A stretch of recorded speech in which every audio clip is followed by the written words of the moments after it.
And this morning our program guest is the Minister for Trade, Craig Emerson, on the implications for Australia of the Japanese disaster.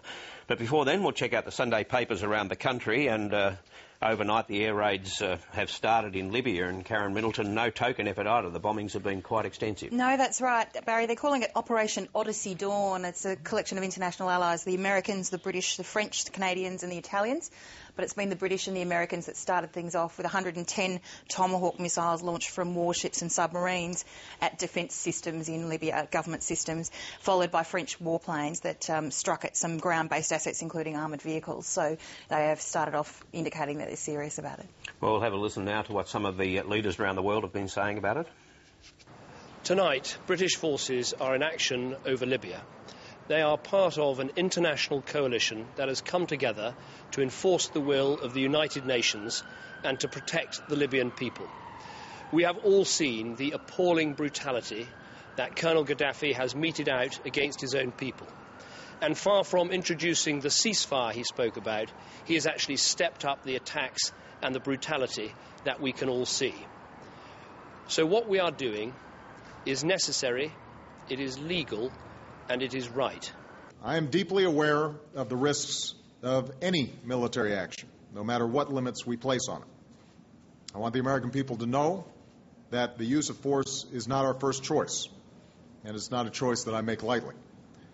But we cannot stand idly by when a tyrant tells his people that there will be no mercy. يؤسفني أسفا شديدا. I am very sorry and saddened that my country tonight is facing a barbaric and armed attack. حيث تقوم بعض الدول الغربية. An attack that caused some real harm against civilians and buildings. And the Foreign Minister, Kevin Rudd, has of course been urging precisely this outcome for weeks now, and this is what he had to say on Meet the Press this morning. The Australian government fully supports this military action against the Libyan regime because it's necessary to do whatever is possible to protect the Libyan people, and it is action which is entirely consistent with the authorisation of the UN Security Council. This is the first phase in a multi-phase operation which will be conducted by coalition forces.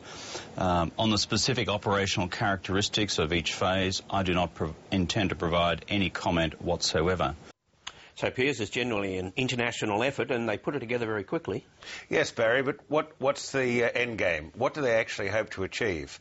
And if the United Nations is now in the business of taking out people who, or dictators, who are acting against their own people, where does this leave people like Mugabe? Are we going to see action against a person who's murdered far more of his own people than Gaddafi ever did? I suppose in Yemen too, there have been 20 people killed overnight. Well, overnight, but I'm not quite sure where that leaves the total. I think that the rioting, during the rioting that's taken place in and around Sana'a over the past week or 10 days or so, I think we've had more than 200 people there killed.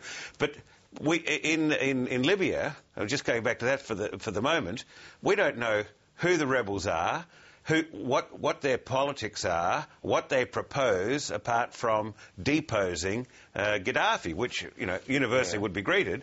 But where do we go from here? And I guess that's true. For the operational matter, they're not a matter for us. We haven't committed anything to this, but of course that doesn't stop the media from asking Australian politicians about operational matters. No, I guess diplomatic support and something like this is important for those doing it from third-party countries, but that's all we are, is a third-party country. I think it's just we've been more vocal than most other third-party countries on this one, and Rudd and Gillard are very effusive this morning. But yeah, there is a point. I mean, no-fly zones by themselves have never really got rid of dictators. At the end of the day, you've had to go in there on the ground and boot them out. Iraq's the great example. So, yeah, there is a question about the end game in this and how it's going to end up. And as a vocal proponent of this, I think we'll probably have to offer an opinion on that eventually. Mm-hmm. And how far the Allies shepherd in a new regime if they're going to get rid of the old one, and that you've got to be careful what you wish for. As Piers says, you don't know what you're going to get.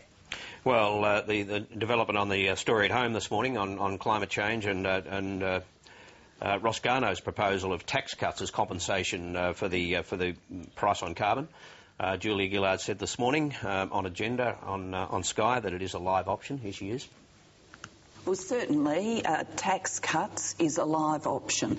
We've got to remember what's the purpose here. The purpose is to tax businesses that are creating carbon pollution. I've always said, yes, there will be some price impacts and we will provide generous assistance to households. Tax cuts are a live option. And would that be the game changer, Karen? Well, it makes it much harder for the opposition, doesn't it? I mean, they're in favour of reducing household income tax, but they're not in favour of a carbon tax. And if the government marries those two things together, it becomes politically far more complicated for the opposition to oppose. And that may well have occurred to the government, you've got to assume. Yes. Barry, this is more absurd ad hocery from this government. We already have, somewhere down the line, the Gillard, before the last election, promised a tax summit before June this year. Well, I gather that that's been moved, but we may learn the details later on. We'll have the date very shortly, yes. OK.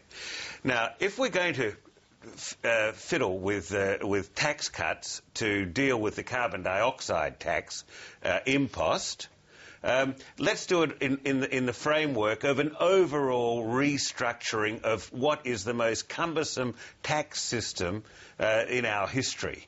We can't have, payoffs going here, payoffs going there, in what is really just a massive wealth redistribution program for no effect. Yeah, that goes to the point of whether this would be tax reform or whether it would be just a political convenience. Yeah, well, at the moment, it's political convenience. But that depends. I mean, if they adopt the Garnaut recommendation, actually sort of move to this flat tax rate that Henry recommended last year, like 35% tax rate for everyone from 25 grand to 180, that you'd have to call that reform. If it's just tweaking the low-income tax offset, which is what the Sunday Telegraph suggests may happen this morning, then that probably doesn't fall into the reform basket. But you can see all this stuff merging towards this tax summit. But Henry leaves people worse off. Sorry, Karen. No, sorry, I was going to say Garnaut also recommended a one-off cut to petrol excise, which clearly isn't about reform. That is about a one-off alleviation. Let's hear how Ross Garnaut puts it, though, and his argument is that doing it this way would kill two birds with one stone. Here he is. I think it's very important to save the planet from cooking.